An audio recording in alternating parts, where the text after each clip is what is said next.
이 책은 화이트헤드의 과정과 실제라는 책입니다. 오늘은 특별히 5부 2장에 대해서 좀 말씀을 드릴 건데요. 5부 2장은 신과 세계라는 제목을 가지고 있습니다.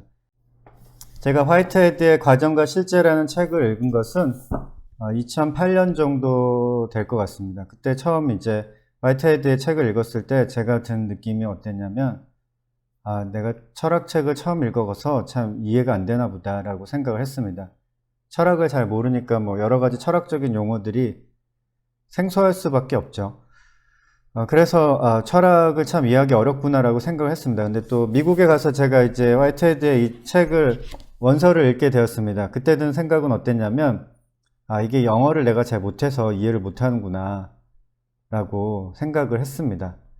근데 이 책을 열심히 읽긴 읽었어요. 미국에서 제가 이해가 되든 안 되든 수업에서 이제 배웠기 때문에 이 책을 열심히 읽었는데 참 어려웠던 기억이 납니다. 근데 한국에 이제 다시 와가지고 다시 또 이 책을 오래전 책을 다시 한번 또 읽어보았는데 이번에 어떤 생각이 들었냐면 이거 해석을 잘 못해가지고 내가 이해를 못하나 보다라는 생각이 또 들었습니다. 제가 이런 이야기를 하는 이유는요, 과정과 실제라는 책이 참 어렵습니다. 화이트헤드가 쓴 이 책은 읽기가 참 어려워요. 영어로 된 책도 그렇고 영어는 영어라서 어렵고 한국말로 번역된 것도 사실 쉽지가 않습니다. 철학적 배경이 아주 탄탄하지 않으면은 과정과 실제를 제대로 이해하기는 어렵습니다. 그래도 이 책을 읽어보시라고 전 추천을 드립니다. 수업 시간에 과정과 실제가 주교재가 아니더라도 이제 부교재로 선택이 될 때가 꽤 있을 겁니다. 또 화이트헤드는 꽤 유명한 철학자 중에 한 사람이니까요. 또 미국을 대표하는 철학자 중에 한 사람입니다. 그러니까 아마 과정과 실제란 책을 종종 읽을 기회가 있으실 텐데, 학교를 다니신다면, 대학이나 대학원을 다니신다면, 그러면 그때 꼭 읽어보시면은 좋을 것 같습니다. 나중에 졸업하고 나서 이런 책들을 사서 읽는 거는 정말 쉬운 일은 아니거든요. 이런 책을 한 번씩 읽어보고 그때 이해를 못하더라도 한번 읽었다라는 생각을 하시고 나중에 또 이제 과정과 실제에 대해서 과정 철학에 대해서 궁금하시면은 그래도 그때 읽었던 그 용기를 생각하고 다시 한번 도전을 해보실 수도 있을 것 같습니다. 그래서 읽을 기회가 있으시면 꼭 읽으시기를 추천을 합니다. 저는 오늘 특별히 이제 5부 2장에 대해서 말씀을 드릴 건데요. 5부 2장은 신과 세계라는 제목을 가지고 있습니다. 그래서 신학을 하는 사람들도 이 5부 2장은 많이들 읽는 편이고, 사실 화이트헤드는 과정과 실제라는 이 책에서 신에 대한 이야기를 참 많이 합니다. 그래서 신학자 입장에서 보면 화이트헤드가 거의 신학자인 것 같기도 하고, 철학자들의 입장에서 보면은 그렇게 얘기를 할 것 같은데, 화이트헤드가 여기서 말하는 신이라고 하는 것은 기독교나 다른 종교에서 말하는 신의 의미와는 다르다라고 이야기를 할 것 같습니다. 그래도 과정 철학에서 이제 과정 신학이 나올 만큼, 그런데 과정 신학에서 말하는 신론은 과정 철학에서 이 화이트헤드가 주장한 신론과 크게 다르지 않습니다. 거의 이제 그대로 받아들입니다. 그 정도로 이 화이트헤드가 말하는 신에 대한 이야기는 기독교 현대신학에서, 고전신학이 아닌 기독교 현대신학에서 말하는 신과 크게 다르지가 않습니다. 보통 철학자들의 책은 굉장히 밀도가 높거든요. 그래서 문장 하나하나에도 여러 가지 할 말들이 참 많습니다.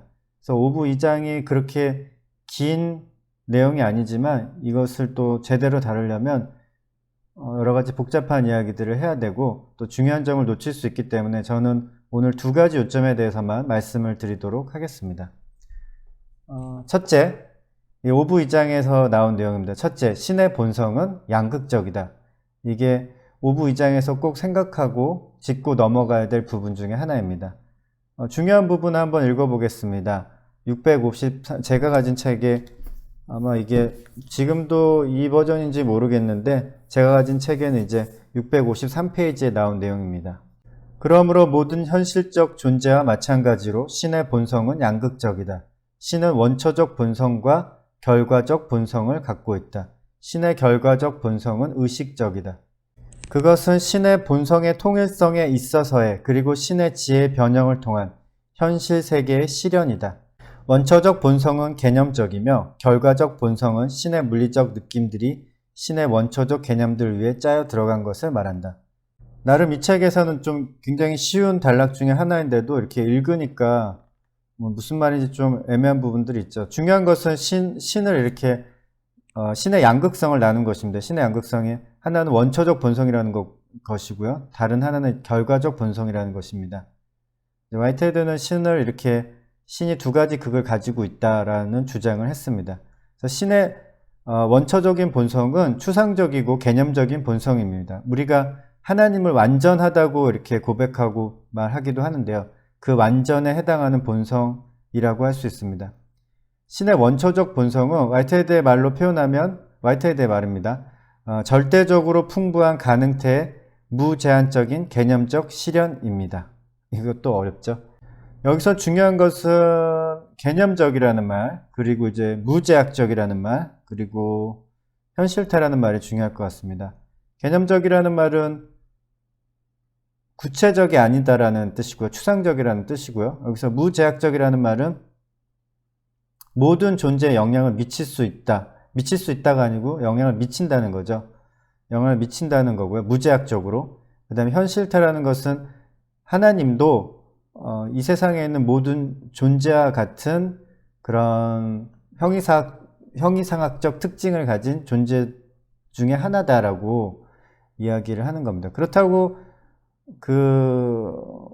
동등한 의미의 존재는 아닙니다. 동등한 가치, 동등한 레벨의 존재는 아닌데 어쨌든 이 세상에 존재하는 모든 존재들의 특징과 공유하는 부분이 있다고 하는 것입니다. 그래서 화이트헤드는 세상의 모든 것은 actuality를 actual entity, actual occasion이라고 표현을 하는데 하나님도 그런 actuality를 가지고 있다라고 이야기를 하는 겁니다. 그리고 원초적 본성도 그런 actuality다, 현실태다라는 설명을 하고 있는 것입니다. 신의 원초적 본성은 개념적 실현으로 모든 존재와 함께합니다. 신의 원초적 본성은 세상에 있는 모든 존재와 함께합니다. 책에 보면 이런 말이 나와요. 이런 측면에 있어서 신은 모든 창조에 있어서 before, 앞서 있는 것이 아니라 모든 창조와 더불어 있다 라고 이렇게 책에서 설명을 하고 있는데요. 그러니까 모든 존재와 함께 있는 것은 원초적 본성입니다. 하나님의 원초적인 본성입니다. 따라서 원초적 본성의 관점에서 신은 모든 존재를 통일시키는 그런 존재입니다. 그래서 화이트헤드가 이런 말을 하기도 하는데요. 원초적 본성은 느낌을 위한 유혹. 이 말이 제가 미국에서 이 화이트헤드의 과정 철학을 배웠을 때 교수님이 항상 중요하게 생각했던 단어 중에 하나입니다. 루어라고 하는 단어인데 루어. 유혹이라고 번역을 할 수 있겠죠. 루어. 유혹. L-U-R-E. 유혹이라는 뜻이고요. lure for feeling이라는 그런 표현을 합니다. 그래서 원초적 본성은 느낌을 위한 유혹, lure for feeling, 욕구의 영원한 충동이라고 이렇게 표현을 하고 있습니다. 그러니까 과정신학에서는 이제 설득이라는 말을 많이 사용하는데요. 어떤 존재가 어떤 방향으로 나아가기 위해서 하나님은 그 존재에게 끊임없이 설득을 하신다라는 그런 표현을 하는데, 가정 철학에서 이제 화이트헤드가 주로 좋아했던 단어는 루어라는 단어인 것 같습니다. 그래서 유혹이죠. 유혹, 꼬드기는 거. 이게 좀 약간 부정적인 느낌을 줄 수 있기 때문에 가정 신학에서는 이 유혹이라는 말을 안 쓰는 것 같습니다. 그래서 화이트헤드는 그런 원초적 본성에 대해서 그렇게 설명하고요. 결과적 본성에 대해서는 이제 다음과 같이 말합니다. 제가 한번 읽어보겠습니다. 신의 결과적 본성이란 현실태의 다양한 자유를 신 자신의 현실화의 조화로 수용함으로써 신 자신의 경험을 성취하는 것을 말한다.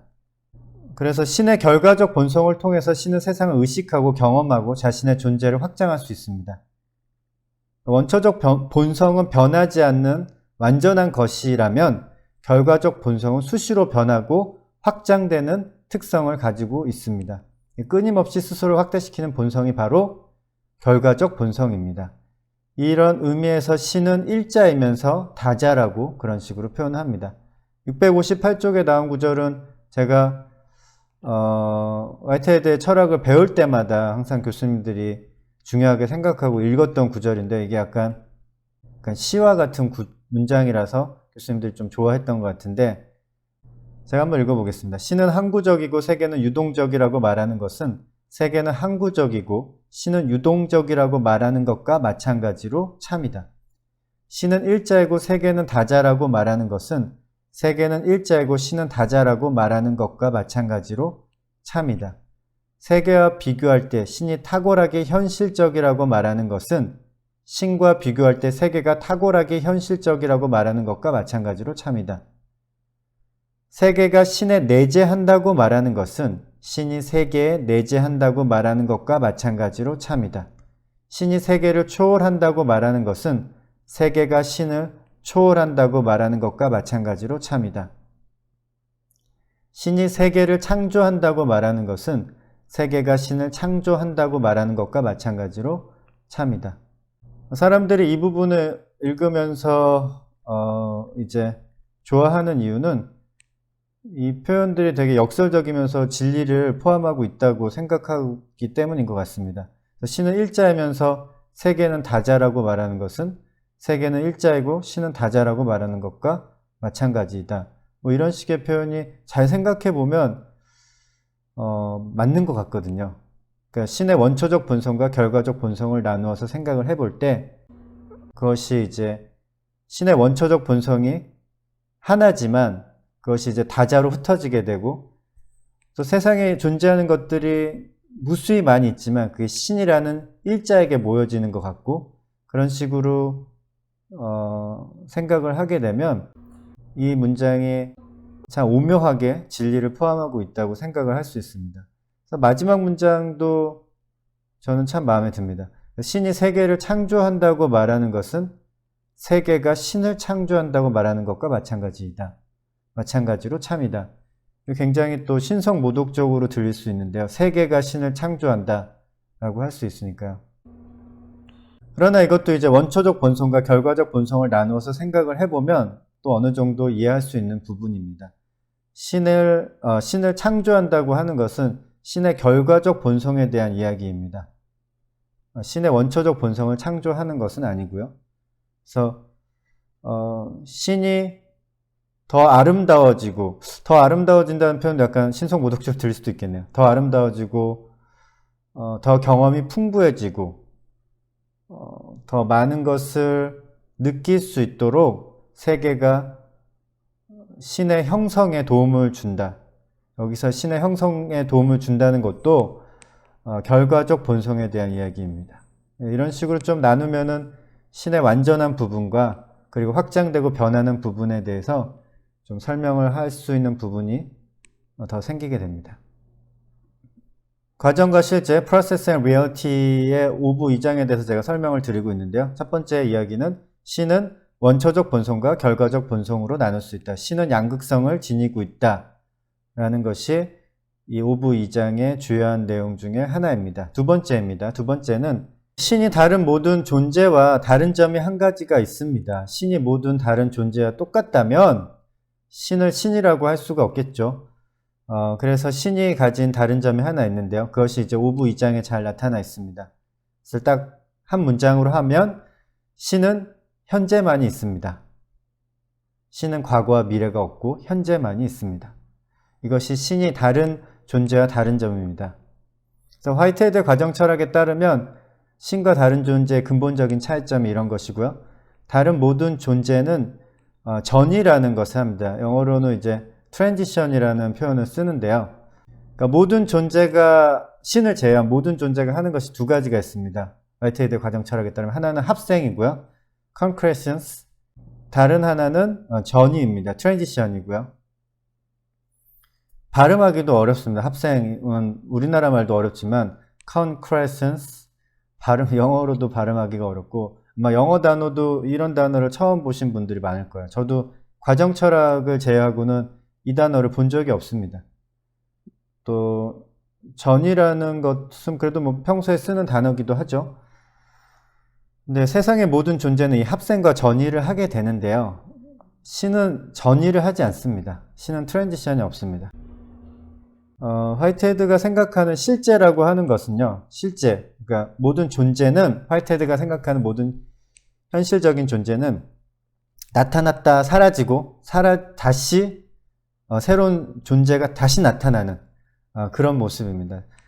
화이트헤드가 생각하는 리얼리티, 실제의 모습은 그런 거죠. 존재가 나타났다가 사라지고, 그것은 이제 완전히 없어지는 거고요. 또 새로운 존재가 생성이 되는 것입니다. 화이트헤드가 생각하는 세계는 이제 그러한 세계인데요. 존재는 생성됐다가 이제 금방 사라지게 되는데, 그렇다고 이제 그 존재가 사라지긴 하지만 다음에 태어날 존재에게 영향을 미칩니다. 그래서 이제 화이트헤드가 존재를 표현할 때 actual entity라는 표현, 현실적 존재, 뭐 이렇게 현실적 개체, 현실적 존재라고 해석할 수 있겠고요. 화이트헤드가 똑같이 actual occasion이라는 말로도 합니다. actual occasion은 이제 시간을 나타내는 의미를 약간 가미해서 이제 존재를 표현한 건데요. 나타났다가 사라집니다. actual occasion, 현실적인 계기로 또 우리나라 말로 번역을 하기도 했는데요. 그것도 뭐 쉬운 말은 아닙니다. 어쨌든 actual occasion이라는 말은 모든 존재는 순간적으로 나타났다가 사라지는 존재라는 것을 이제 표현하기 위해서 사용한 단어입니다. 어쨌든 이제 하나의 개체가 나타났다가 사라지고 또 그 개체는 완전히 사라지고 또 새로운 존재가 또 나타나는데요. 이런 과정을 전이라고 합니다. 제가 볼 때 전이라는 말도 어려워서 점프가 어떨까? 그러니까 마치 징검다리 건너듯이 어떤 존재가 이제 징검다리가 막 한 줄이 아니라 굉장히 다양하게 건널 수 있는 바위가 많이 있다고 생각을 해보십시오. 그러면은 이제 한 존재가 뭐 강을 건널 때 징검다리를 건넌다면은 이제 징검다리를 계속 밟아가면서 건너야 될 거 아니에요? 그럼 점프를 해야 되잖아요. 근데 어디로 점프할지 이제 모르는 거죠. 이게 한 줄이 아니고 바위가 여러 개가 있다면은 관찰자 입장에서 보면은 강을 건너는 존재가 어떤 징검다리를 밟아가면서 이제 건널지 모르는데, 근데 그 한순간 한순간을 포착할 수 있는 거죠. 그 한순간 한순간을 보는 것이 이제 현실적 존재, actual occasion이라고 할 수 있고요. 이제 그 존재가 이제 합생을 통해서 다음 과정으로 넘어가는 게 이제 전이입니다. 일종의 점프죠. 그래서 점프해서 다른 바위로 이제 옮겨가는 거죠. 그래서 저는 이 전이가 약간 점프와 같은 느낌이라고 생각을 하면 좋을 것 같습니다. 모든 존재가 이 점프를 해요. 한 존재에서 다른 존재로 점프를 하는데 신은 이 점프를 하지 않습니다. 신은 전이를 겪지 않습니다. 신은 과거도 없고 미래도 없고 오직 현재만 있다는 것이 이 화이트헤드의 주장입니다. 649쪽 1절의 마지막 부분에 보면 화이트헤드는 이렇게 쓰고 있습니다. 사랑은 통치하지 않으며 또 부동의 것도 아니다. 또 사랑은 도덕에 대해 별로 주의하지 않는 편이다. 그것은 미래에 눈을 돌리지 않는다. 왜냐하면 그것은 직접적 현재에서 그 보답을 발견하기 때문이다. 화이트헤드는 사랑을 굉장히 강조합니다. 여기서도 그것을 알 수 있죠. 사랑은 통치하지 않고 부동의 것도 아니고 도덕에 대해서 별로 주의를 기울이지도 않고 꼭 미래가 있어야 될 필요도 없고 미래를 보장할 필요도 없다. 왜냐하면 직접적인 현재에서 그 보답을 발견하기 때문이다. 화이트헤드는 하나님이라고 하니까 좀 그러네요. 화이트헤드는 철학자니까. 화이트헤드는 이제 신에 대해서 생각할 때 신은 사랑으로 충만하다. 신은 사랑하는 존재이다. 신은 사랑이다. 라고 생각을 하는 것 같습니다. 근데 사랑의 특징이라고 할 수도 있겠네요. 사랑은 통치하지 않고 부당의 것도 아니고 도덕에도 별로 눈을 돌리지도 않고 미래에도 관심이 없습니다. 그냥 현재 보답을 찾을 수 있다라고 이야기를 하고 있고요. 하나님이 사랑이다. 이 사랑의 특징이 또 그런 것이고 화이트헤드가 이제 하나님에 대해서 어떻게 생각하는지 여기서 알 수 있는 거죠. 현재만 있는 겁니다. 현재에서 그 보답을 찾고 하나님은 현재만 사시는 분이에요. 화이트헤드의 설명에 따르면. 화이트헤드의 과정 철학에 따르면 이제 신은 다음 존재로 점프하지 않습니다. 이거를 좀 기억하셔야 되고 신에게는 모든 것이다, 모든 일이, 모든 사건이다, 현재입니다. 고통의 관점에서 한번 살펴보죠. 그렇다면 누군가가 과거에 겪은 고통은 신에게는 과거의 고통이 아닙니다. 바로 현재의 고통이 되는 거죠. 신이 현재 느끼는 고통이 되는 것입니다. 그리고 신은 모든 존재와 함께 한다고 과정 철학에서 이제 주장을 합니다. 신은 원초적 본성으로도 함께하고 결과적 본성으로도 모든 존재의 경험과 함께합니다. 그러니까 신은 모든 고통을, 다른 존재의 모든 고통을 현재의 고통으로 짊어지고 함께 힘들어하는 분이죠. 어떻게 보면은 좀 불쌍한 분입니다. 신에게는 망각이라는 것이 없기 때문에 그 고통을 현재에 짊어지고 계신 분인 거죠. 그래서 화이트헤드의 이제 5부 2장에서 이 부분이 굉장히 중요한, 이 문장이 굉장히 중요한 문장인데요. 이 부분을 좀 읽어보면요. 다른 신학책이나 철학책에서도 화이트헤드의 이 문장을 가지고 많이 사용을 합니다. 신은 위대한 동반자, 이해하는 1년 탁생의 순환자이다. 이건 좀 저는 이 해석을 보면서, 번역을 보면서 왜 이렇게 했을까라는 생각이 좀 들기도 했습니다. 뭔가 여기서 강하게 영감을 받으신 것 같아요, 이 번역자께서. 근데 뭐 fellow sufferer를 1년 탁생의 순환자라고 이렇게 번역을 하셨는데 그냥 쉽게 번역하면 친구인 거죠. 친구, 함께 있는 동료의 의미입니다. fellow라는 것은. 1년 탁생은 이제 불교 용어인데요. 제가 찾아봤습니다. 두 사람 이상이 사후의 극락 정토에서 서로가 같은 연대 위에 왕생하는 일을 1년 탁생이라고 말한다고 합니다. 뜻을 읽어도 무슨 뜻인지 정확히 잘 모르겠어요. 제가 불교를 잘 몰라서. 근데 무슨 의도로 갑자기 이제 fellow가 1년 탁생이라는 말로 번역이 됐는지는 모르겠지만 이것을 조금 더 쉽게 번역하면 그냥 나의 고통을 이해하는, 함께 그 고통을 짊어지는 친구 정도로 번역을 하면 좋을 것 같습니다. 그래서 fellow sufferer who understands 라는 이 말은 많은 학자들이, 또 많은 사람들이 즐겨 쓰는 말입니다. 하나님은 이런 식으로 이제 설명을 하고 있는 거죠. 근데 뭐 부정적인 의미에서 이제 고통에 대해서 설명할 때는 그렇지만 또 긍정적인 의미에서 설명을 할 수도 있겠죠. 이제 고통의 반대의 경우도 생각을 해볼 수가 있습니다. 화이트헤드가 한 말입니다.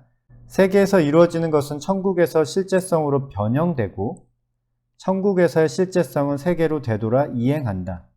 이러한 상호 관계 때문에 이 세상의 사랑은 천국의 사랑이 되고 다시 이 세상에 흘러넘친다. 이 말도 이제 앞에 부분과 좀 이어서 설명을 해보면 그렇습니다. 하나님이 원초적 본성과 결과적 본성이 있잖아요. 세계에서 이루어지는 사랑은 하나님의 결과적 본성을 이제 하나님에게 포함이 됩니다. 그래서 이제 천국에서 실제성으로 변형이 되고 이 천국에서의 실제성은 하나님에게로 돌아갔다가 그 실제성이 그 다음에 이제 세계로 다시 되돌아오죠. 이러한 상호관계를 가지기 때문에 이 세상의 사랑은 하나님의 사랑이 되고 또 그 하나님의 사랑은 이 세상에 다시 돌아와서 이 세상에 다시 흘러넘친다라는 그렇게 설명을 할 수가 있습니다. 고통도 하나님께서는 함께 느끼시지만 사랑도 함께 느끼시고 함께 베푸신다는 그런 설명을 하고 있는 것입니다. 다시 한번 정리를 하면 그렇습니다. 화이트헤드의 과정과 실제 5부 2장은 신에 대한 설명입니다. 아마 신학을 하시고 과정 신학을 하시는 분들이라면 아마 화이트헤드의 과정과 실제 5부 2장은 좀 필수적으로 읽어보는 것이 좋을 것 같습니다. 그 중에서도 이제 좀 기억하셔야 될 두 가지 요점은 제가 오늘 찍어서 설명을 드렸는데요. 하나는 신은 원초적 본성과 결과적 본성을 가지고 있다. 이 부분을 꼭 기억을 하시고요. 화이트헤드의 철학의 굉장히 중요한 요점입니다. 신은 원초적 본성과 결과적 본성을 가지고 있다. 또 하나는 신에게는 현재만 있다라는 사실, 이것도 꼭 기억을 해주십시오. 형이상학적으로 설명할 때 과학자들이나 이제 수학자들이 좋아하는 건데요. 모든 것을 하나로 설명하고 싶어 합니다. 완전히 통일된 하나의 이론을 만들고 싶어 합니다. 그래서 이제 화이트헤드도 그런 수학자의 배경이 있기 때문에 이제 모든 것을 하나로 설명하려고 하는 그런 시도들을 하죠. 그래서 하나님도 그런 하나의 형이상학적 원리를 가진 분으로 이렇게 묘사가 되는 거고요. 그런데 신은 다른 존재와 똑같지 않죠. 화이트헤드는 신을 뭐 다른 존재 완전히 똑같은 그런 형이상학적 원리가 완전히 똑같은 그런 존재로 설명을 하지 않습니다. 신에게 다른 것이 뭐냐면은 신에게는 현재만 있다라는 사실입니다. 신은 과거나 미래가 없습니다. 신은 트랜지션을 하지 않습니다. 전이를 하지 않기 때문에 신에게는 모든 일이 다 현재입니다. 그래서 신에게는 잊혀지는 일도 없고 신에게는 망각도 없고 신에게는 사멸이라는 것이 없습니다. 신은 모든 것을 기억하고 모든 고통에 함께하고 모든 사랑에 함께한다는 것이 이제 화이트헤드의 주장입니다. 이런 철학적으로 이제 하나님과 세계의 관계에 대해서 이제 생각을 하다 보면 오묘한 진리들을 좀 많이 깨달을 수 있는 것 같습니다. 그래서 화이트헤드의 과정과 실제가 많이 어려운데요. 그래도 오늘 말씀드린 두 가지 내용, 신은 원초적 본성과 결과적 본성을 가지고 있다. 그것이 이제 여러 가지를 설명할 수 있는 근거가 됩니다. 그 다음에 또 하나, 신은 현재만 있다. 신에게는 현재만 있다는 이 사실 꼭 기억하시고, 여러분들이 나중에 신에 대해서 생각할 때 우리가 신에 대해 생각할 때 고정관념에 빠지기 쉽습니다. 신은 위대하고 신은 전능하고 신은 전지하고 뭐 이런 식의 고정관념에 빠지기 쉽고, 신에 대해서 이제 구체적으로 생각을 안 하는 경우가 참 많습니다. 신은 신이고 신은 죽지 않고 뭐 이런 식의 생각이죠. 근데 신에 대해서 자세히 생각을 해보고 신이 이 세상과 어떤 식으로 소통하고 어떤 식으로 이 세상과 함께하고 어떻게 이 세상을 만들었을까, 어떻게 이 세상을 유지하고 있을까, 그럼 우리의 미래는 어떻게 바뀌어나갈 것인가, 이런 것들을 생각해 보면 거기에 신의 영향이 전혀 없다고 할 수 없죠. 신을 믿는 사람이라면, 혹은 신을 믿지 않더라도 이 세상이 이렇게 돌아가고 있는 게 되게 신기한 일이잖아요. 그러면 이 세상이 어떤 식으로 돌아가고 있고 그것이 또 미래는 어떻게 될 것이며 이 땅에 지금 고통당하고 있는 사람들은 어떻게 할 것인가, 만약 신이 있다면 그들에 대해서 어떤 입장인 것인가, 뭐 이런 것들도 여러 가지 생각할 수 있고, 신에 대해서 여러 가지 생각하다 보면 화이트헤드가 내린 결론, 주장, 이렇게 신을 원초적 본성과 결과적 본성으로 나누고 신에게는 현재만이 있다라고 생각을 하면 또 설명할 수 있는 부분들이 참 많이 있습니다. 네, 들어주셔서 감사합니다.